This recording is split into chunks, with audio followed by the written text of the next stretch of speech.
Welcome to Writing the Thing, a new podcast in which I, Shaun Kitchener, talk to writers about how they literally wrote their thing. My guest this week is an award-winning small screen queen who has written for multiple massive TV shows and most recently co-created, co-wrote and co-executive produced one of the biggest hits of the year, Channel 4's A Woman of Substance. It is the sublime Roanne Bardsley.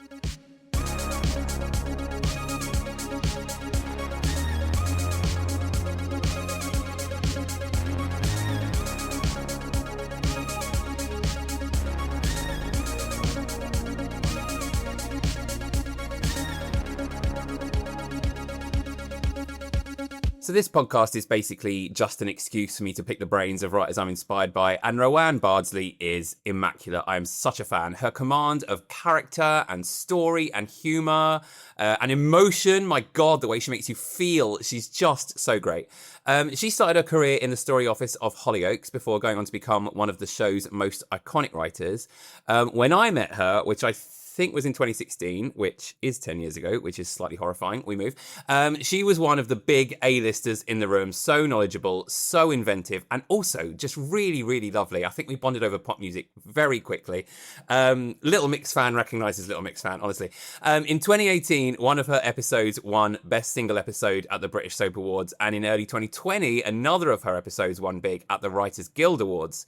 Since leaving Hollyoaks at the turn of the decade, she has just been flying. She's written on, deep breath, the Sky series The Rising, Channel 4 prison drama Screw, Netflix teen favourite Everything Now, ITV crime drama After the Flood, BBC historical drama Dope Girls, and Apple TV historical drama The Buccaneers. She was also an associate producer on the TV version of Boiling Point. Now, though, even after all that, she is riding a bigger wave of glory than ever. A Woman of Substance on Channel 4 is an adaptation of Barbara Taylor Bradford's epic 1,000-odd page novel from 1979. Previously adapted in the 1980s to huge success, it follows Emma Hart, a woman who starts out in absolute poverty as a maid to the extremely wealthy Fairley family who, spoiler alert, betray her and screw her over on multiple levels, to becoming one of the world's most powerful and rich business moguls. It sort of switches between the timelines of her at the beginning of her life in the early 1900s and in later life in the 1970s. If you've watched any Channel 4 this year, you will have absolutely seen the trailer in which Brenda Blethyn, resplendent in a fabulous silver wig, says something like, "What I've dedicated my life to is revenge." It's just it scratches something so satisfying in your brain. It's iconic. Together with Catherine Jakeways, Roanne created it, wrote it, executive produced it, the whole shebang, and it's done extremely well for Channel 4. It's a huge hit, and deservedly so. There's a lot to talk to her about. The process of how the hell you adapt such a big novel, the joys of such a rich lead character, rich in all senses of the word by the end, the joys of juicy, plotty storytelling, some of the snobbery you can sometimes get to said juicy, plotty storytelling, and of course her beginnings in Soapland. It was so good to get on a Zoom with her. I wore a Jade Thirlwall t-shirt especially because I knew she'd appreciate it, and it took about 0.1 of a second for her to acknowledge it. Legend. And I started off by asking how exactly she came to be involved in such a major show. So Catherine was developing it originally across the pandemic with The Forge, with Beth Willis at The Forge, and it was at the same time, I think, as she was developing The Buccaneers, which is her other amazing show on Apple.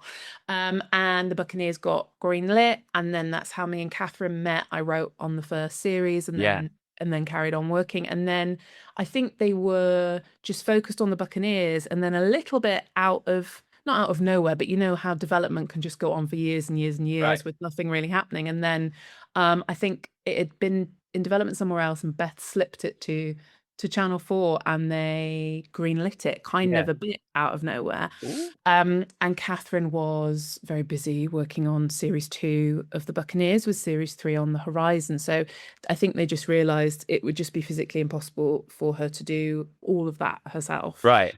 And we'd gelled so well on Buccaneers that they asked if I would come on board and help her do the show, and of course I was like, yes please. So I came on. There was already a pilot in existence, and then it was 8 episodes and we needed to do the rest.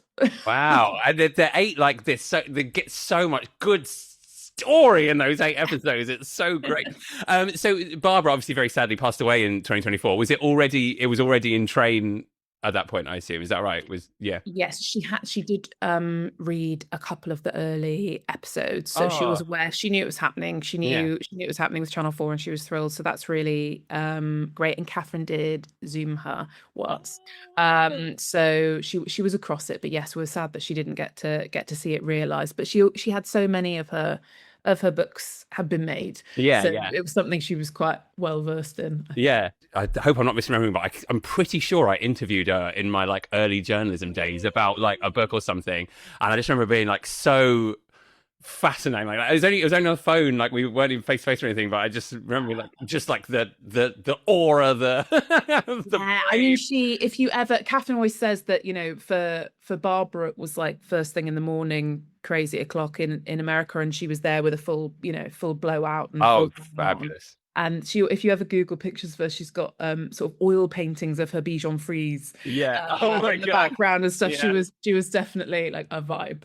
Yeah, yeah. Oh my God, that's so cool. Obviously, this book is I haven't read it, but it looks like it would take me several years probably too. It's like It's a a big thousand bastard. pages. Yeah, How it's a big on old book. earth do you go about working that into 8 episodes? Like, It's difficult. It's not, we didn't do the whole book. yeah, yeah. But yeah, it's hard. You have to sort of just pick out, I suppose, the moments that we felt like uh we could build an episode around, because the book is a little bit like a biopic of Okay. Emma Hart, and she's fictional obviously, but it's a bit unusual in the sense that it doesn't necessarily naturally translate to what we would usually think of as a TV series, because it Yeah. leaps through time, and inevitably with that you have to change location a lot, and she sort of moves through a lot of different characters, a lot of different love interests, a lot Yeah, of yeah. different men.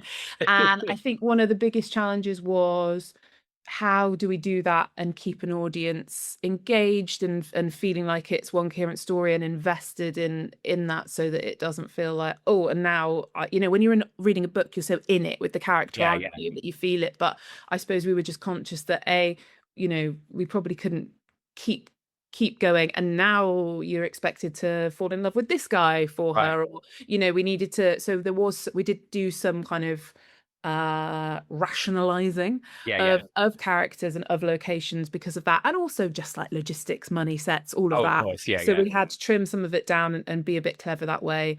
But yeah, it was just about what are the sort of big turns that really capture that character, and how can we turn those into episodes, was sort of how we, but there's so much in that book Yeah. that's kind of for the taking. But yeah, it was difficult Yeah, I picking. bet. Oh my God. Emma as a lead character is so great. Like as you say, there's so much there, and like in the way it comes across on screen. You've got Brenda in, I don't want to say present day, but it's like it's period and then period. And Yes, Jessica Reynolds yes. is obviously amazing. How interesting was that the character trait? That's such a basic question, but like there's so much there. Like that must be such a fun character to get to dive into. Yeah, Right. totally. She's amazing, Emma, and she's definitely the heart of it, Emma Oh. Hart. But she, I think she's unusual in a sense, because she has so many loves of her life, but really her drive is this sort of fierce ambition and thirst for revenge, sure, but Yeah, yeah. driven by a kind of unyielding ambition and mission to better herself, and to just keep growing. And I think that is something that's really unusual and for that genre, for a Yeah, period yeah. drama, and appealing, that's what's driving her. And it also throws up some interesting conversations just in terms of gender and class, and what Yeah. you will sort of forgive a woman for doing, because Right. obviously she is a mother to many, many children, Yeah. and she is a wife, and she is all of these things, and yet she is sort of unapologetically ambitious, and becomes the richest woman in the world. Yeah. And that is something that is a really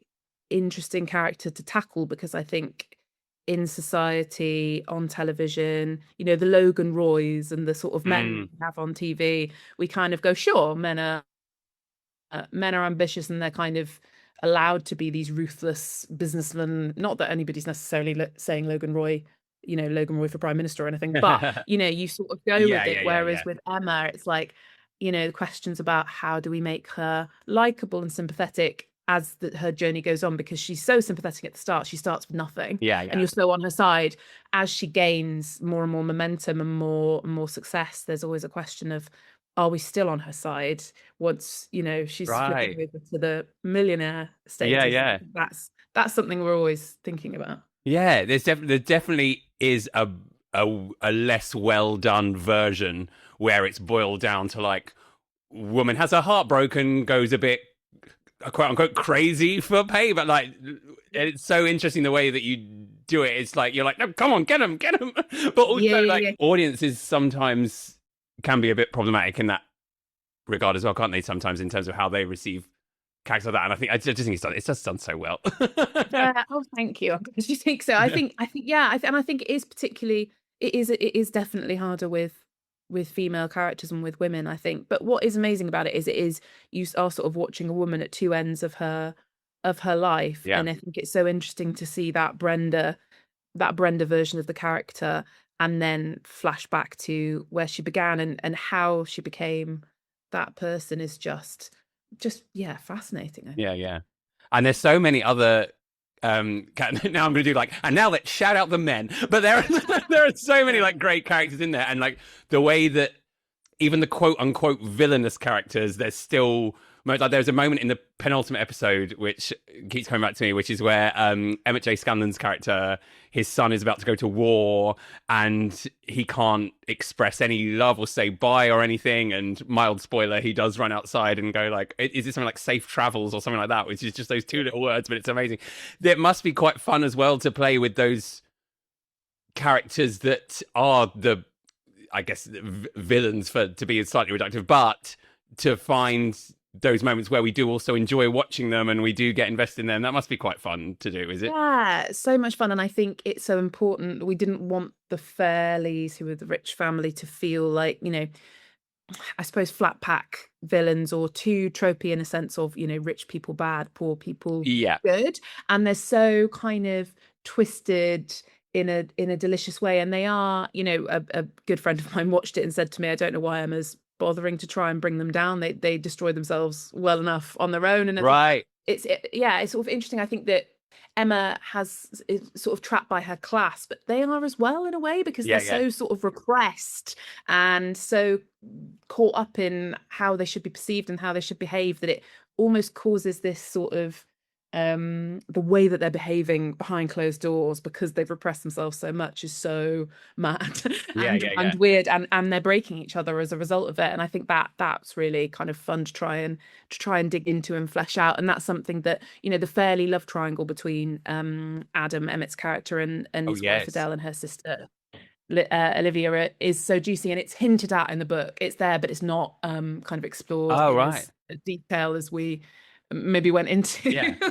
And we just thought that was an interesting kind of slightly salacious sort of triangle to get into. Oh god. And also I just love Leanne Best in anything she does, like cast across the board, but like I hadn't really seen her in this type of role before either. That character, God, it's just so juicy. She's so good, and she's so good at, it's like, we didn't want her to be mad woman in the attic in the sort of most basic sense. Like there's more. She's quite a tragic figure, really, Adele, but she's also quite manipulative, because she has to be, because that's the only power that she has, and she's quite twisted, and yet absolutely we loved writing for her. Yeah, she's so cool. It's also like, aside from the characters are great, but also what it also satisfies for me as a viewer is I love just stuff that's just got some like capital S story. Like it's so good, like plot wise, right out my street. Is that fun for you too? I know obviously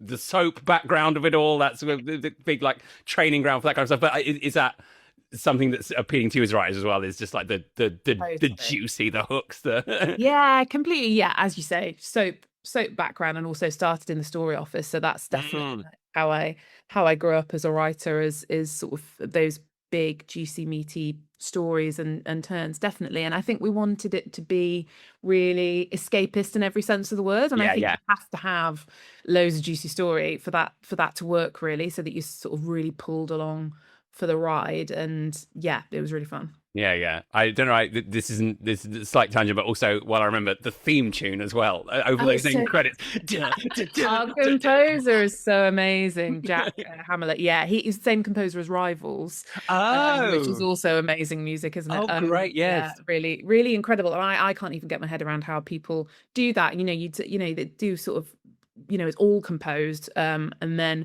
we'd get cuts of the whole episodes at a time of the music, and then give notes, and then he'd turn them around, and we'd get a new cut with the music changed. I'm just like, I just cannot comprehend how somebody can do yeah. this, Oh, but it's so wow. epic. Yeah. Yeah. Oh, wow. Well, that's a great segue into what I was going to ask as well. On a show like this, where you're across it all, are you? Were you also? How much involvement did you also have in other aspects of it, like the music, like the?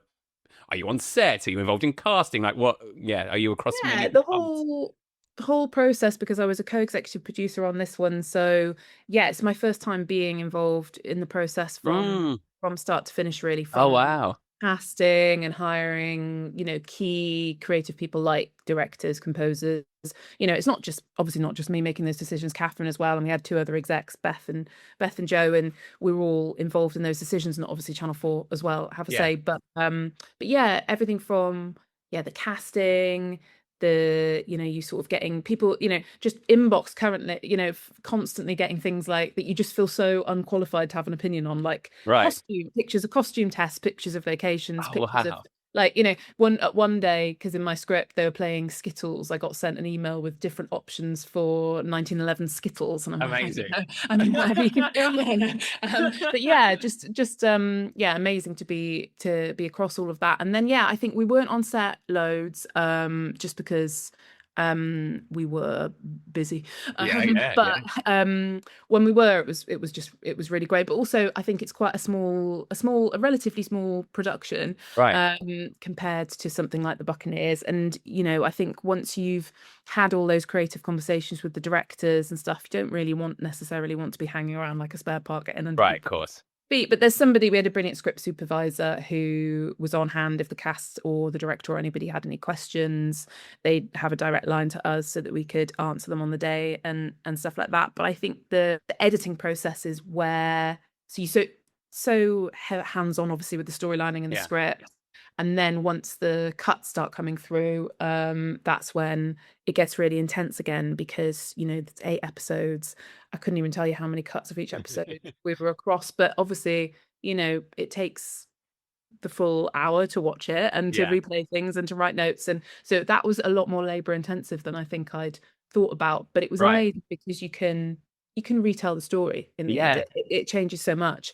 And sometimes you realize, oh, we're running over, so we need to cut this, we need to slightly tweak this journey or this story. And that was really interesting and a really amazing process. But yeah, also once you picture locked, then you've got all the music cuts, then you've got the Right. sound mix cuts. There's so much of it, all the grades. There's just so much that Yeah. goes into one show. And it was, yeah. And then even the marketing and the publicity and all of that, it Oh, was God. basically across everything. Oh my God, Yeah. that's a lot. Like, sorry to be like reductive, but that does sound really cool. Yeah, That really it is sounds really cool. It is really cool. I always just still, I think, in this job, feel a bit like a competition winner at every point. And as you sort of progress, obviously, there's things that you're so used to doing and have done a million times, and there's new things, but all of it, I always feel like it's absolutely mad that this is my job and people pay me right. to do this.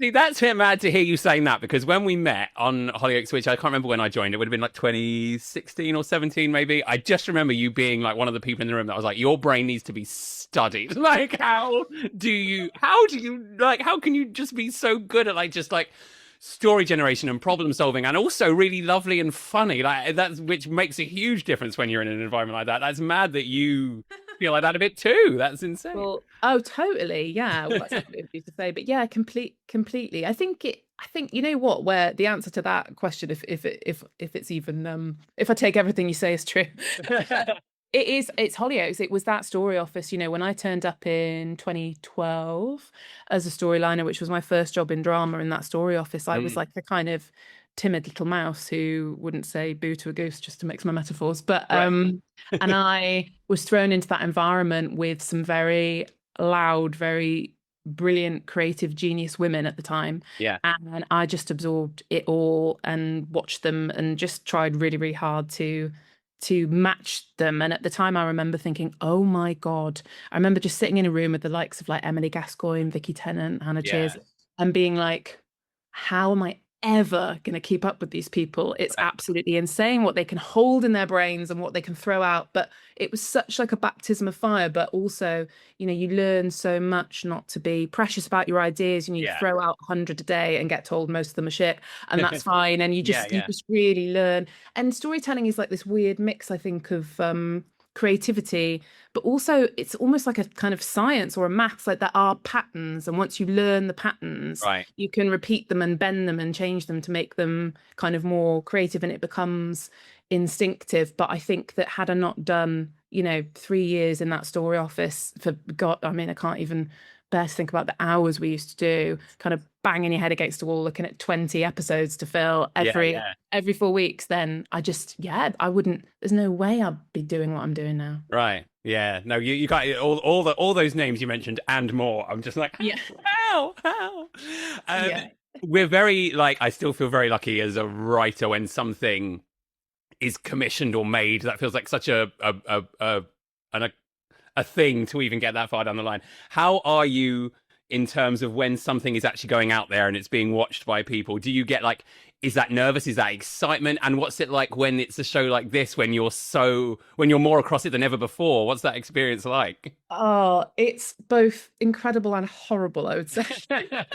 It is really, really nerve-wracking. It's also really, it's a very strange experience. I would say with this, we had this, what I've never experienced before, which was incredible, was this honeymoon period, which was before the show came out, but we were sort of on the campaign trail. Okay, We were yeah. doing like screenings and premieres, and at that point, everybody's being so lovely to you because you're Right. at promotional. So it's sort of like a false dawn because you're there. It's not gone out to the wider public. Everybody that's there is just excited. They've just watched it. If they're going to say anything to you, it's obviously going to be nice. And it was like this kind of glorious bubble where everyone was telling us we were amazing. We Yeah. were getting to go to all these exciting things. And I was like, oh my God, I guess this is probably going to be, this is going to be the biggest thing that anyone's ever, it is that you Right. create sort of like a false idea of what's going to happen. And then it goes out to the real world. And Right. is really nerve-wracking. Suddenly everybody's got an opinion, people are writing reviews, you're sort of waiting for the numbers, trying to figure it out. And I think it's just a weird thing of, God, you pour your heart and soul into something and everybody's tried so hard, and it's sort of like it's sort of like cutting yourself open and putting your heart out into the world and Yeah, going, yeah. would you like a piece of it now? It's hard. And I think it's also weird because I think you think something really monumentous is going to sort of change because this thing that you've spent 2 years every minute of every day working on is finally out there. And I don't know, this happens every time. I don't know what I think is going to happen. Like I'm going to walk down the street and suddenly everybody's going to be like, hello, we saw it. Yeah. But it sort of is always a little bit of a anticlimax, I think. Right. Okay. Because it never, I mean, nothing I've worked on has ever gone like, you know, adolescence or something that's I don't know what that feels like if something really blows up. This did, as it exceeded our expectations in how well it did for the channel it was on and the reception, to be honest. But I think it's really raw and vulnerable, and it never, I think everybody I've ever met is going to ring me up, you know, everyone from school. Right. Yeah. God, Yeah. we were wrong about you. We should have been nicer. Spoiler alert, that doesn't happen. Right. Oh, that's so interesting. Oh, I would never. It's interesting. Like when it's been my original stuff, I've only experienced that in theatre, which is where you're sitting there with like hundreds of other people, like wondering if, like, finding out in real time if it's going to go down well or not. I think I would vomit. But see, I'm thinking like your way sounds like, oh, much more low key. Don't look at me. Don't look me in the eyes. Oh God, that's great. Do you read reviews? I did read them. I said I wasn't going to, then of course I did. But you know what I have managed to not do this time is look at the sort of the Twitter, the Reddit. Never. I haven't done any of that, which I have done on previous stuff when it's only been episodes that I've written. But no, we did read the reviews. But you just can't It's hard to resist. It is. It is. I'm exactly the same. Again, much smaller scale, but I'm just like, no, I couldn't possibly. And I'm like, oh, just click that one. I'll just read it really quickly. Yeah, yeah, yeah. You know, so they were fine. You know, it could have been. They were great.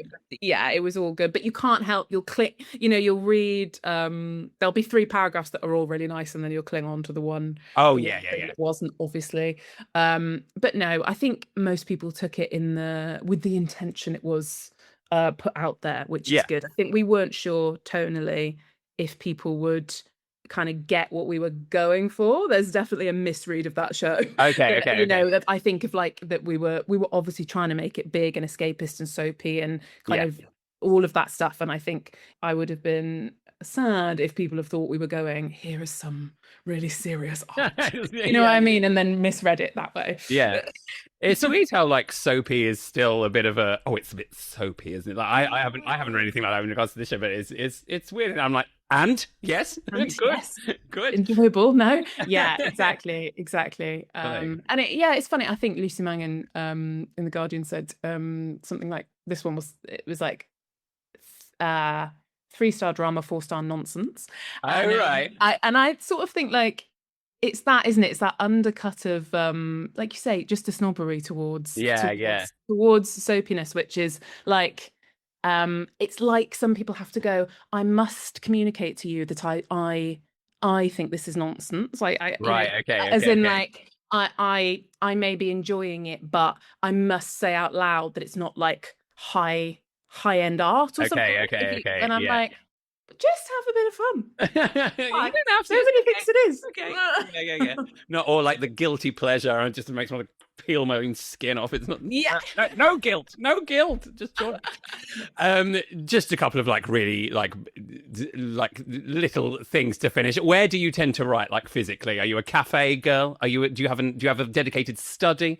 Do you write on the bed? What's your? I'm all of those girls. Yeah. Varying different times of the day. I do. There's a cafe that I frequent all the time, almost daily, that I think they're sick of me, but I like to try and change my location a bit because it gives you a bit of an extra oomph, doesn't it? Yes. Oh yes. But I write at home. I have a office. I have sometimes I do write. You shouldn't write from bed, but sometimes I do. And also sometimes I use a co-working space as well. It's just whatever I can try and do to trick myself into having an extra burst of focus. Yeah, fab. Yeah. I've just discovered, I'm going back a few months now, there's a big Next near ours that you can walk to, like a big retail park Next. It's got a Costa in it that overlooks some roadworks. It's just, I'm getting some great stuff done in there. How are you with like procrastination and stuff? Are you good at just like, is this where the change of locations comes in? Like just force yourself to... Yeah, I am a bit of a, do you know what? It's more like sometimes I get a fear of starting. Oh yeah, I don't know if you get this, where I'll just do anything to put off starting, literally anything. But at the same time, I obviously have a really high output of work, so I can do it and set my mind to it. But I will sometimes spend a couple of days not starting something and then go, why have I done that? Because now I've got 2 days less to do it. Okay. But I also am a bit of a believer in sometimes your brain doesn't want to do it and it's not going to come from anywhere else. It has to come from your brain. So if your brain's not playing ball, sometimes it's pointless to try and force it. Having said that, that's sort of the luxury of being a freelance scriptwriter, I think, whereas at Hollyoaks, when we were in those story days, there was no option for your brain to it was sorry guys, my brain doesn't yes. It was like you were staying there until 4 a.m. if it didn't. But sometimes it just doesn't come, and then you just have to accept it, I think. Yeah. It's not, the soul's not feeling it. Sorry. Yeah, no, it's not even. Do you know what? It's not even that. I think it's just like, my brain just isn't into it. Also, I do think that I've never not got it done. Right. Yeah. So yes, which is a dangerous thing to rely on, possibly. Yeah. But sometimes you get into a panic and go, oh my god, and I go, but it's never not come. Yeah. So. This probably won't be the first time it doesn't have enough. I mean, cut to me. Yeah. in an institution because it hasn't come. And what was the last thing you watched where you were like, God damn, that's good? Oh, do you know what? It wasn't even TV. I went to see Ava Pickett's play Oh, 1536. yes. It's so good. It's so good. Oh. And I know Ava, and she's annoyingly lovely and talented and that you want. But yeah, it really like stuck with me. Really shook me. It was one of those ones where, wow, I wish I could have thought of something that genius and meaningful. Yeah. Oh, mate. No, I've been meaning to get to that, but I think it's selling out, and I'm too slow. Yeah, I think so. It is. But it'll come back, right? It's Powerful. gonna. I'm sure. Surely, I feel like it's been a rip-roaring success. Massively. Yeah. Yeah. Fabulous. Oh, well, thank you so much for indulging me. This has been lovely. Thank you. Yeah. All right. Take care. All right. Speak to you later. Do you see what I mean when I just say, like, her brain needs to be studied for science? Like, there are so many writers you meet on a show like Hollyoaks and just across the world generally where I'm just like, can I make a replica of your brain? Put it in my head. A Woman of Substance is streaming now on Channel 4. If you haven't watched it yet, I highly recommend you go and do it. It's just such a great world to get like swept up in, and it's just fabulous. And I cannot stress enough how much that theme tune will get stuck in your head as well. It's so satisfying. It's such a banger. So I ended last week's episode by giving some recommendations, so I feel like I should make it a thing, like a recurring bit, even though I feel like I've seen a bit less this week. I've been slogging to the end of season 9 of Real Housewives of Beverly Hills, which is golden television, but probably isn't appropriate for a writing-based discussion. I finally started season 2 of Amandaland, which is like absolute chef's kiss once again. The addition of Harriet Webb, just phenomenal, great. That is written by Lawrence Rickard and Holly Walsh. I've also just started Russell T Davies's Tiptoe. I've seen the first episode and it's brilliant. Everyone says it's brilliant. I completely believe it's brilliant, and I look forward to continuing it once I feel I'm mentally in the right place to deal with the emotional hammer blow that is so clearly coming down the track. But I'm so glad that show is out there and is getting so many of its flowers, and I will be watching it. But do you know what I mean? Like, there's something that happens in the first beat of the first episode which just makes it clear where the series is going, and it adds this brilliant, thick sort of film of dread and tension over all of it. And it's brilliant. Also great that's out now is the film Departures, which is written by Lloyd A. Morgan, who also co-directed it and stars in it as the lead. It did the festival circuit a bit. It was in cinemas earlier this year. It's out now digitally to rent. Very good piece of queer cinema. And also, it's just really satisfying. I find it really satisfying as a soap fan, seeing so many people from Soapland doing amazing stuff post Soapland, if that makes sense. It's just, I'm just like, oh, good for you. I knew you were great, and here you are being great again. So I really recommend that. Thank you so much for listening to another episode of Writing the Thing. I will see you next time for another divine guest.